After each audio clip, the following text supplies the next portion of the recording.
여호와의 사자가 하늘에서부터 두 번째 아브라함을 불러 여호와께서 이르시기를 내가 나를 가리켜 맹세하노니 내가 이같이 행하여 내 아들 내 독자도 아끼지 아니하였은즉 내가 내게 큰 복을 주고 내 씨가 크게 번성하여 하늘의 별과 같고 바닷가의 모래와 같게 하리니 내 씨가 그 대적의 성문을 차지하리라. 또 내 씨로 말미암아 천하 만민이 복을 받으리니 이는 내가 나의 말을 준행하였음이니라 하셨다. 이에 아브라함이 그의 종들에게로 돌아가서 함께 떠나 브엘세바에 이르러 거기 거주하였더라. 이 일 후에 어떤 사람이 아브라함에게 알리어 이르기를 밀가가 당신의 형제 나홀에게 자녀를 낳았다 하였더라. 그의 맏아들은 우스요 우스의 형제는 부스와 아람의 아버지 그무엘과 게셋과 하수와 빌다스와 이들랍과 부두엘이라. 이 8사람은 아브라함의 형제 나홀의 아내 밀가의 소생이며 부두엘은 리브가를 낳았고 나홀의 첩 르우마라 하는 자도 데바와 가함과 다하스와 마아가를 낳았더라.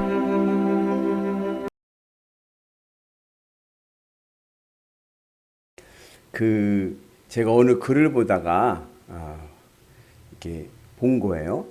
그 중국에 이제 어느 집안이 있어요. 이름이 어려워서 제가 기억을 못 하는데 내용은 이런 거예요. 이제 아버지가 늘 아들에게 하는 말이 있습니다. 그 뭐냐면은 그 집에 가보가 있어요. 송나라 때부터 이어져 대대로 내려오는 집안의 가보가 있습니다. 그게 뭐냐면 옥으로 만든 파이프예요. 그래서 늘 아버지가 아들에게 하는 말이 얘야 굶어 죽는 한이 있어도 이 가보는 팔아서는 안 된다. 대대로 우리 조상님들이 내려온 이 가보가 제일로 중요하다. 우리 집안에서. 그러니까 무슨 일이 있어도 굶어 죽는 한이 있어도 이것은 팔아서는 안 돼 하면서 늘 이야기를 했습니다. 근데 그 아들이 공부를 엄청 잘해요. 똑똑해요. 그래가지고 대학을 입학을 하는데 중국의 최고의 대학 하면은 베이징 대학입니다. 북경대학. 그 북경대학에 합격을 하게 됐습니다. 시골에서 공부하던 아이가 요즘 말로 하면은 연천에서 공부해갖고 서울대 간격인 거죠.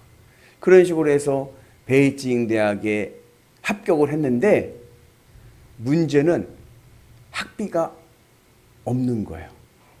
집안이 너무 어려우고 가난해가지고 이 아이의 학비를 대줄 여력이 되지를 않습니다. 그래서 마을 사람들이 처음에는 축하한다고 우리 마을에 인물이 났다. 베이징 대학 최고의 대학 훌륭한 사람이 되라 했는데 등록을 하지 못하게 될 여건이 되었습니다. 그렇게 마감일이 다 돼갈 때에 내일이면 이제 마감인 거예요. 아들이 포기를 했습니다. 나는 공부를 더 이상 할 수가 없구나. 집안에서 학비를 대줄 수가 없으니까. 그런데 그 마감 전날 저녁에 아버지가 학비를 마련해서 왔어요. 어떻게 마련했을까요? 어떻게요? 그 대대로 내려오는 가보. 굶어 죽을지언정 이것은 절대로 팔아서는 안 된다. 했던 그 가보를 팔았어요. 왜요? 아들을 위해서. 아버지에게서 아들은 아까운 것이 없는 거예요. 우리 대대로 내려오는 집안의 가보라도 아들을 위해서라면 아깝지가 않은 거예요. 그래서 그 가보를 판 그 돈으로 베이징 대학 공부를 다 마칠 수가 있게 되었습니다.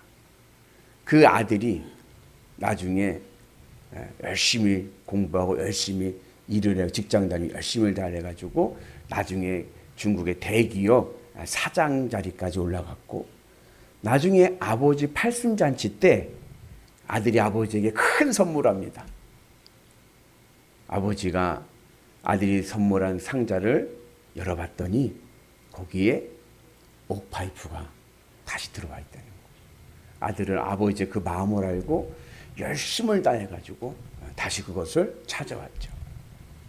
아브라함에게 있어서 믿음이란 무엇이냐? 아브라함에게 있어서 믿음은 하나님 앞에서는 아까운 것이 없는 겁니다. 그래서 아브라함에게 마지막 하나님께 주신 시험이 뭐예요? 이삭이냐 하나님이냐? 독자 이삭을 하나님께서 요구하십니다. 그런데 아브라함이 그 말씀에 순종을 하는 거예요. 오늘 말씀에도 뭐라 그래요? 네가 아끼지 아니하였으니. 하나님 앞에서는 자식도 아깝지 않은 거예요. 그 믿음을 보시고 하나님께서 아브라함에게 복의 복을 더하여 주신 줄로 믿습니다. 그래서 사랑의 정도는 뭐냐?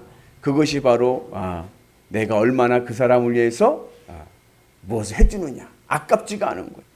믿음은 하나님 앞에서 아까운 것이 없어야 됩니다. 우리가 그 믿음의 은혜가 있기를 축복합니다. 그 하나님께서 아브라함에게 복의 약속을 해주시는 거예요. 근데 그 복의 약속의 핵심 내용은 뭐냐면 자손들의 복입니다. 자녀들의 복이요. 희한하죠. 하나님 앞에 자녀를 내려놨더니 하나님께서 그 자녀의 복을 보장해 주십니다.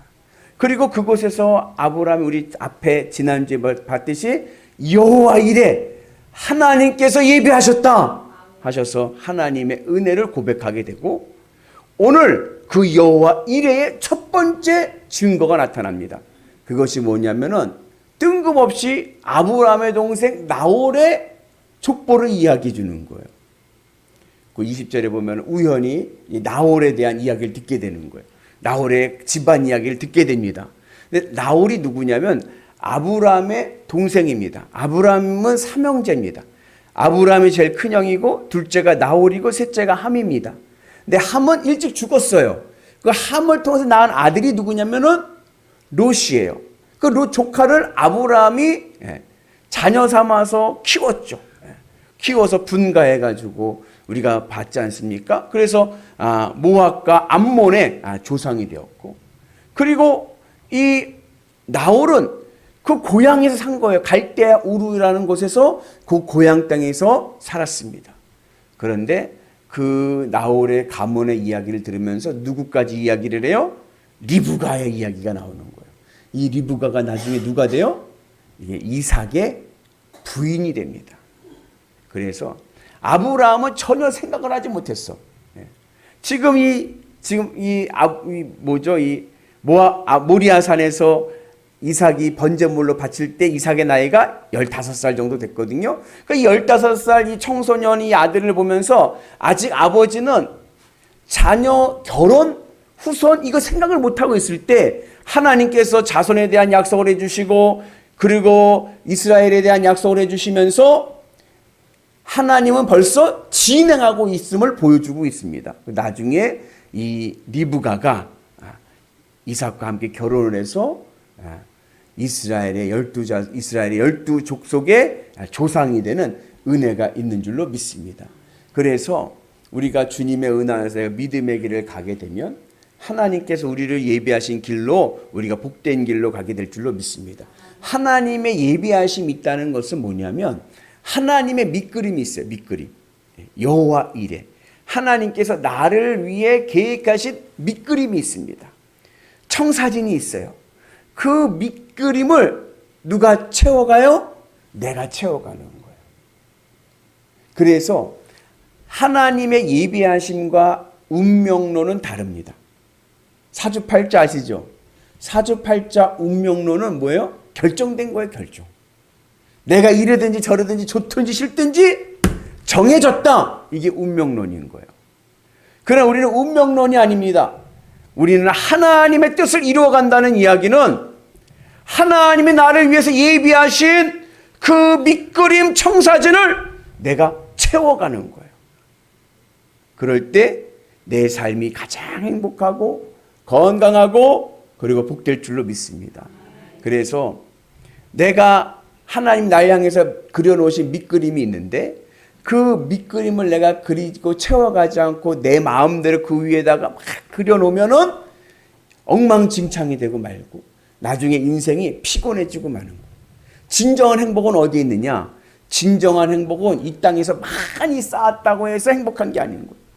진정한 행복은 하나님께서 그려놓으신 밑그림을 내가 채워갈 때, 그때 우리의 진정한 행복이 있는 줄로 믿습니다. 그래서 행복은요, 경제로 오는 게 아닌 거예요. 하나님의 설계가 있어요. 나를 향하신 하나님의 뜻이 있어요. 어떤 분들은 그 하나님 뜻이 이 세상에서 기준으로 볼 때도 풍성한 것일 수도 있어요. 그러나 어떠한 분들은 그러지 못할 때도 있어요. 하나님이 나를 향하신 뜻은 그냥 작은 거예요. 그래도 그 작은 그림에 만족하고 그 그림을 채워갈 때 하나님의 은혜와 행복이 있을 줄로 믿습니다. 그래서 우리가 주님의 은혜 안에서 하나님의 뜻을 이루어가는 믿음의 성도들 되는 은혜가 있길 축복합니다. 이걸 구원사적으로 얘기를 하면은 구속이란 단어가 있어요. 리뎀션이라고 하는데 영어로는 하나님의 십자가의 은혜는 모든 사람들에게 적용됩니다. 모든 사람들을 위한 예수님의 구속의 십자가입니다. 그런데 그 구속의 십자가에서 구원받는 사람은 누가 구원받아요? 믿는 자가 구원받는 거예요. 믿는 자가.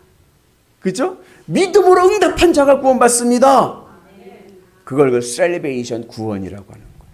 하나님의 십자가의 구속의 사건, 모든 사람들을 향한 주님의 십자가의 보혈이지만 그 십자가의 보혈을 믿는 자가 구원받는 거예요.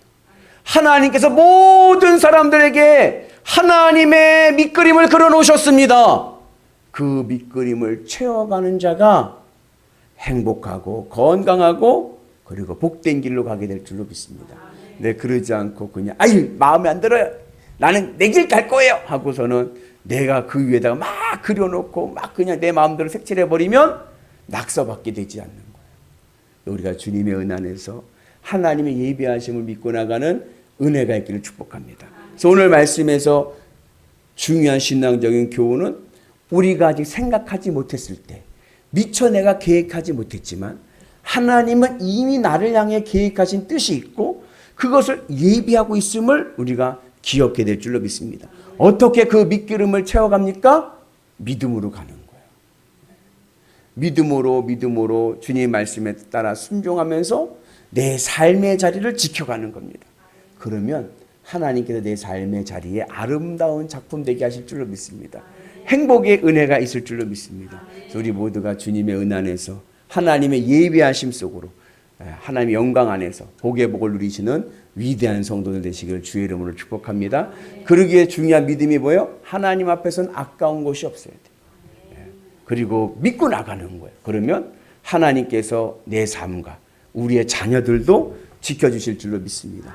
그 은혜로 날마다 승리하시기를 주님의 이름으로 축복합니다.